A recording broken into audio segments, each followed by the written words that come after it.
নমস্কার বন্ধুরা, রসবশী বাঙালিয়ানাতে আমি সুজাতা সবাইকে জানাই সুস্বাগতম। আশা করি প্রত্যেকেই ভালো আছেন আর প্রত্যেকের ভালোবাসাতে আমিও ঠিকঠাক আছি।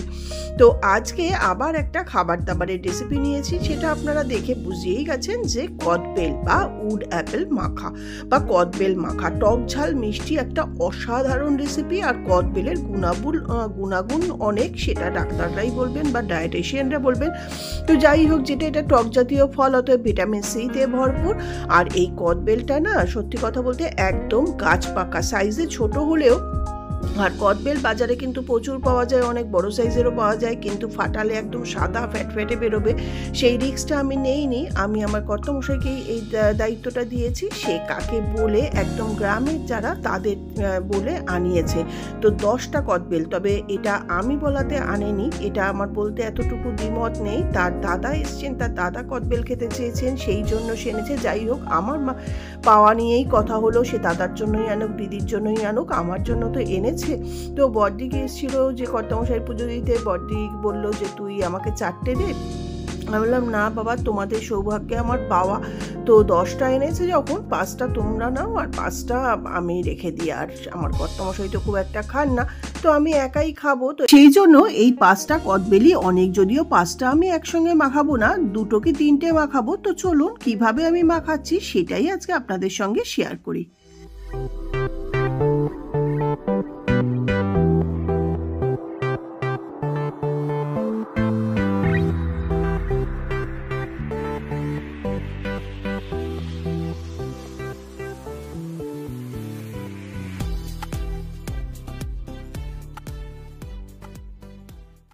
তো কদবেলটা মাখাবার জন্য নিয়েছি 5টা কদবেল, সর্ষের তেল, চাট মশলা, সামান্য ধনে পাতা, নিয়েছি 1 চামচ কালো জিরে। আর চাট মশলার প্যাকেটটা যে নিয়েছি সেখান থেকেই 1 চামচ চাট মশলা আমি বাটিতে ঢেলে নিয়েছি। একটা গন্ধরাজ লেবু পাতা সমেত, নিয়েছি 5-6টা কাঁচা লঙ্কা আর 4 টেবিল চামচ চিনি। এখানে আপনারা চিনির জায়গায় আখের গুড় বা ভেলি গুড় যেটা বা মিষ্টি দিয়ে মাখাতে পারেন। তো কদবেলগুলো আমি ধুয়ে নিয়েছি। কদবেলগুলো সাইজে ছোট হলে কি হবে, কদবেলগুলো কিন্তু একটু গাছ পাকা, আর এগুলোর থেকে যে কি দারুণ মানে স্মেল বেরোচ্ছে। পাকা না হলে কিন্তু স্মেলটা পাবেন না। যেগুলো সাদা সাদা বড় বড়, সেগুলো নাকি সিদ্ধ করা বা কার্বাইড দিয়ে করা হয়, জানি না। আমি এবার ধনেপাতা, কাঁচা লঙ্কা, লেবু সমস্ত কেটে নিয়ে তারপরে আমি নেক্সট স্টেপে আসছি। চপিং বোর্ড নিয়ে নিলাম। এরপরে যে ধনে পাতাটা নিয়েছি, সেই ধনে পাতাটা আমি সুন্দর করে মানে ফাইনলি চপড করে নিচ্ছি।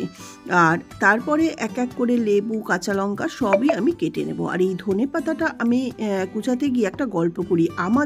আমি গ্রামের মেয়ে, আমাদের পাড়া মানে আমাদের বাড়িটা বাস স্ট্যান্ড থেকে অনেকটা দূরে। তো আমাদের বাড়ি যেতে একটা এই কদবেল গাছ পড়তো। তা সেই কদবেল গাছটাতে নাকি ভূত ছিল, কিন্তু সেখান থেকে বললো ওই ভূত কদবেল সবার মাথায় ফেলে। আলটিমেটলি সত্যি কি মিথ্যে আমি জানি না, কিন্তু যারা রাজারহাটে থাকেন, আমি কোন কদবেল গাছের কথা বলছি সবাই জানবেন, কিন্তু আমি মেনশন করছি না কেন, ওখানে অনেকেই বসবাস করেন, ভয় পাবেন। সেই গাছও নেই অবশ্য এখন, আর সেই কদবেলও নেই, অতএব সেটা চিন্তা করে আর লাভ নেই। তো সেই কদবেলটা কিন্তু ছিল অসাধারণ। আর এই যে বাবা কাকারা যে রাত্রিবেলা বাড়ি ফিরতেন, তখন কিন্তু এই কদবেল গাছ পাকা কদবেল পড়তো, সেইটা আনা হতো আর সেটা মাখা হতো। তো সেইখান থেকেই কদবেল খাওয়া শুরু। তো এই যে কথা বলতে বলতে আর গল্পটা করতে করতে দেখুন ধনেপাতাটা সুন্দর করে কুচিয়ে নেওয়া হয়ে গেল। এরপরে আমি কাঁচা লঙ্কা যে নিয়েছি 4-5টা, এখানে কাঁচা পাকা মিলিয়ে নিয়েছি। আপনারা কিন্তু শুকনো লঙ্কা চাইলে মাখাতে পারেন, কিন্তু আমার শুধু কাঁচা লঙ্কার ফ্লেভারটাই ভালো লাগে, আর শুকনো লঙ্কাটা আমি একটু অ্যাভয়েড করি, খেতে চাই না চট করে। তো কাঁচা লঙ্কাটাকেও ফাইনলি চপড করে নিচ্ছি। আমি এখানে 5-6টা কাঁচা লঙ্কা নিয়েছি। ঝালটা আপনারা আপনাদের প্রয়োজন অনুযায়ী কম বেশি বুঝে দেবেন।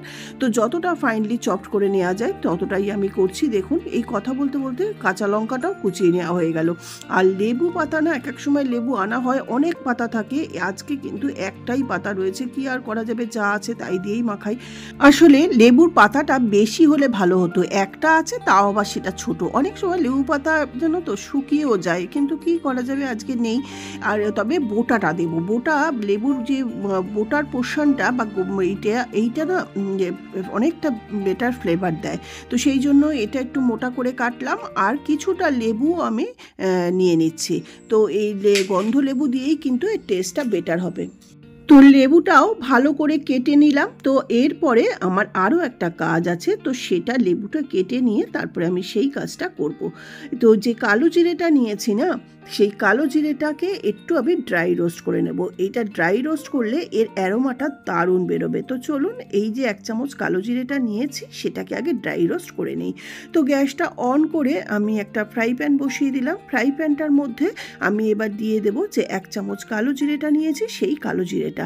গ্যাসের ফ্লেমটা হাইতে থাকলে কোনো অসুবিধা নেই, কিন্তু খেয়াল রাখবেন যখন এটার থেকে সুন্দর একটা অ্যারোমা বেরোবে, জাস্ট 2 মিনিট একটু নাড়াচাড়া করলেই একটু সুন্দর গন্ধটা পাবেন, তখনই এটা নামিয়ে নিলে হবে। বেশ মচমচে হয়ে যাবে। আপনারা চাইলে এটা কিছুক্ষণ এই ফ্রাই প্যানের মধ্যেও রাখতে পারেন, কিন্তু আমি এটাকে সঙ্গে সঙ্গেই কিন্তু এটা ঢেলে নিচ্ছি আবার সেই যে বাটিটার ভিতরে নিয়েছিলাম সেই বাটিটার মধ্যে। তো কালো জিরেটাও আমার ড্রাই রোস্ট করে নেওয়া হয়ে গেল, আর বাকি সমস্ত কিছু কাটা হয়ে গেছে। আর কদবেলগুলো কিন্তু বাজার থেকে এনে ধুয়েই নেওয়া আছে। তো চলুন, এবার কালো জিরে আর বাকি সমস্ত কিছু রেডি আছে। তো কদবেলটা এবার ঝটপট করে মাখিয়ে নিই। তো এই যে চাট মশলা নিয়ে নিলাম, আর তারপরে দেখুন এত বড় বড় কথা বলছি, মেন ইনগ্রিডিয়েন্ট নিতে ভুলে গেছি। সমস্ত কিছু দেখিয়েছি, আর এইটা যেহেতু টক জাতীয় তাই আমি এরকম একটা সেরামিকের পাত্র নিয়ে নিলাম। আর এইবার আমি কদবেলটা ফাটিয়ে নিচ্ছি। এটা যেহেতু একদম গাছ পাকা কদবেল, তো ফাটাতে কিন্তু একদম সময় লাগেনি, 2-3টে বাড়ি মারলেই কিন্তু সুন্দর এটা ফেটে গেছে। আর এটা নিচেও আপনারা বাড়ি মেরে ফাটিয়ে নিতে পারেন। আর একদম মানে দেখুন, একদম এরকম যখন ব্রাউন বা একদম কালচে মতন বেরোবে সেটা, আর এটা কিন্তু খুব নরমও থাকে, আর যেটা সাদা সাদা না সেটা শক্ত শক্তও হয়। তো যাই হোক, আমি এইভাবে গোটা 3 আমি কদবেল ফাটিয়ে নিচ্ছি। দেখেছেন, একটা দুটো বাড়ি মারলেই কিন্তু এটা ফেটে যাচ্ছে।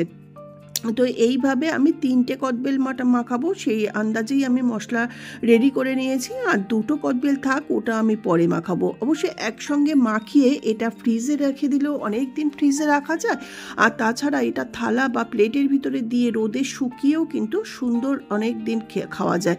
তো দেখুন, কদবেলগুলো আমার বেশ ফাটিয়ে নেওয়া হয়ে গেল। আর কালারটা দেখুন, এরকম কালচে হলেই কিন্তু বুঝবেন গাছ পাকা।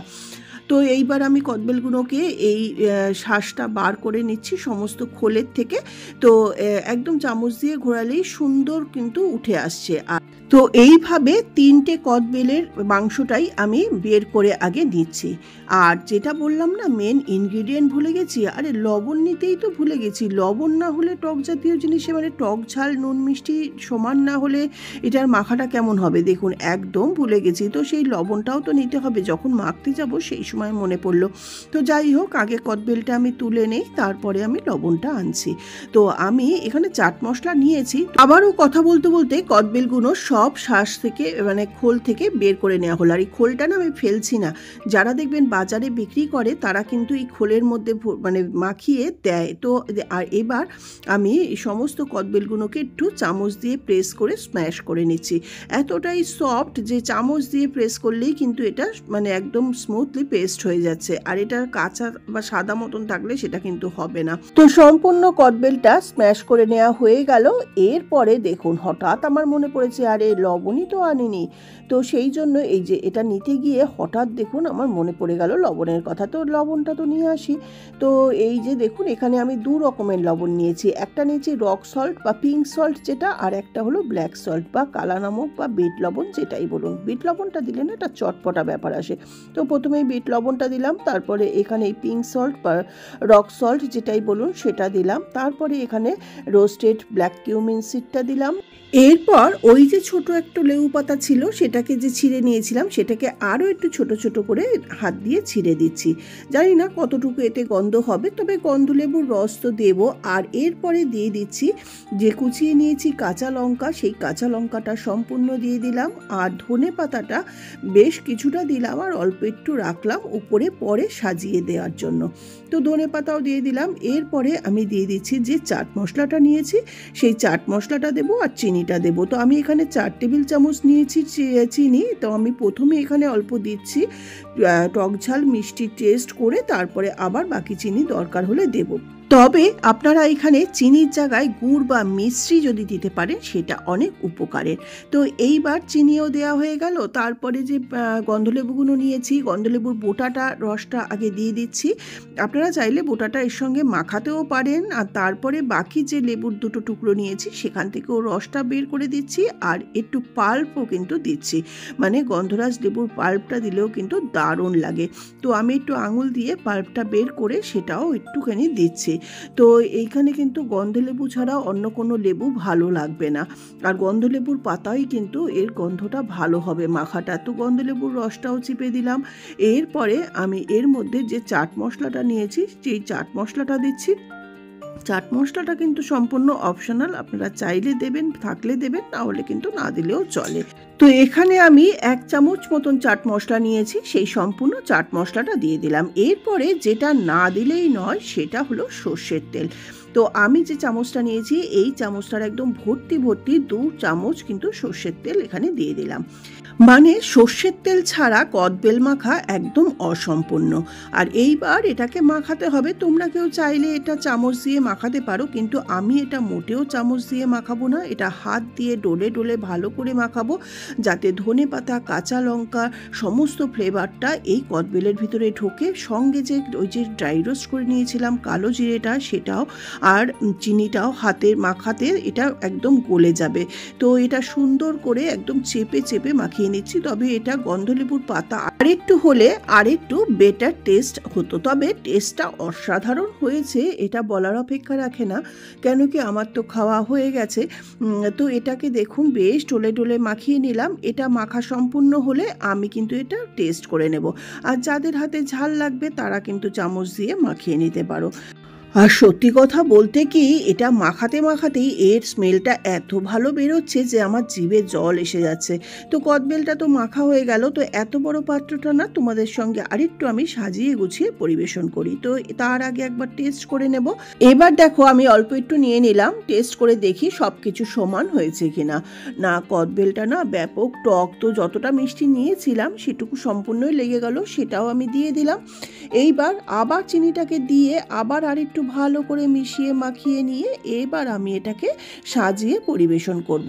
তো দেখলেন তো বন্ধুরা, কত সহজেই তৈরি হয়ে গেল টক ঝাল মিষ্টি অপূর্ব স্বাদের উড অ্যাপেল মাখা বা কদবেল মাখা। যারা এটা মাখেন বা জানেন তাদের কাছে তো 2 মিনিটের কাজ, কিন্তু যারা জানেন না বা নতুন মাখবেন তাদের জন্যই ডিটেলে বলা। আর সত্যি কথা বলতে কি, একটু সময় নিয়ে আমি ভিডিও বানাচ্ছি কেন, একটু তোমাদের সাথে গল্প করতে পারি। তো এইবার এই পাত্রটার ভিতরে আমি দিচ্ছি। এই পাত্রটা না এবার দুর্গাপুজোতে আমার কর্তামশাইকে গিফট করেছে আমাদের সোসাইটির থেকে, আমাকে আমার ছেলেকেও গিফট করেছে। তো এইটা যেহেতু মেলামাইন বা কাচের পাত্রেই কিন্তু যে কোনো টক জাতীয় জিনিস রাখা যায়, আর ছোটও আছে আর খুব সুন্দর দেখতে, মানে কিউট, সেই জন্য আমি এটাতেই এবার পরিবেশন করে দেখাচ্ছি আপনাদেরকে কদবেলটা। আর রাস্তাতে ভ্যানওয়ালারা বা এই যে কদবেল মাখা যারা বিক্রি করে তারা এরকম কদবেলের যে খোলসটা তার মধ্যেই যেরকম দেয় সেরকমও আমার একটু না দিতে ইচ্ছা করলো, তো সেটাও তোমাদের সঙ্গে শেয়ার করতে একটুও ভুল হলো না। তো এবার ওই খোলের মধ্যেও আমি ভরে দিলাম কিছুটা। তো আর বাকিটা আমি এই পাত্রটাতে সুন্দর করে সাজিয়ে নিচ্ছি। এরপর দেখো টোটাল যে 5টা কদবেল, 5টা তো মাখাইনি, তো 2টো এখানে সাজিয়ে দিলাম, প্লাস এই যে কোনো ফাঁকা ছিল তার মধ্যে একটু কদবেল দিলাম। এরপরে এই বাটি আর এই খোলের মধ্যে 2টো গন্ধরাজ লেবুর স্লাইস দিয়ে আর ওপর থেকে কিছুটা সর্ষের তেল দিয়ে দিলাম। এটা দিলেও পারো, না দিলেও পারো, কোনো অসুবিধা নেই। তারপরে দিয়ে দিচ্ছি যে বাকি ধনেপাতা কুচনোটা একটু রেখেছিলাম না, সেইটা দিয়ে একটু ওপরে সাজিয়ে পরিবেশন করে দিচ্ছি। তো এরপরে না আমি আর লোভ সামলাতে পারছি না। তো এবার যে খোলটার ভিতরে আমি কদবেলটা নিয়েছি, দোকানে বা রাস্তায় যেমন দেয় সেখান থেকেই আমি সেইভাবেই এবার চামচে করে খাওয়া শুরু করছি। আর কি যে অসাধারণ মাখাটা হয়েছে সেটা তো বলার অপেক্ষা রাখে না। এবার আমি খাই। আর বাজারে কিন্তু এখন প্রচুর অ্যাভেলেবেল এই কদবেল পাওয়া যাচ্ছে, তবে দেখে শুনে কিনবেন বা দরকার হয় ফাটিয়ে নিয়ে যাবেন। তো আর কি, আমি তো খাবো, প্লাস কিছুটা ফ্রিজে রেখেও দেবো, ঠান্ডা ঠান্ডা খেতেও ভালো লাগে। তবে বিকেলবেলা এই মিঠে রোদ গায়ে লাগিয়ে কদবেল মাখা কারা কারা খান অবশ্যই কিন্তু আমাকে কমেন্টস করে জানাবেন। তো আজকের মতন এই পর্যন্ত, সবাই সুস্থতা কামনা করে আমি বিদায় নিচ্ছি। রসে বসে বাঙালিয়ানা সুজাতা। আবার আসবো অন্য কোনো ভিডিও নিয়ে অন্যভাবে। ততক্ষণে নমস্কার, ধন্যবাদ, টাটা, বাই বাই।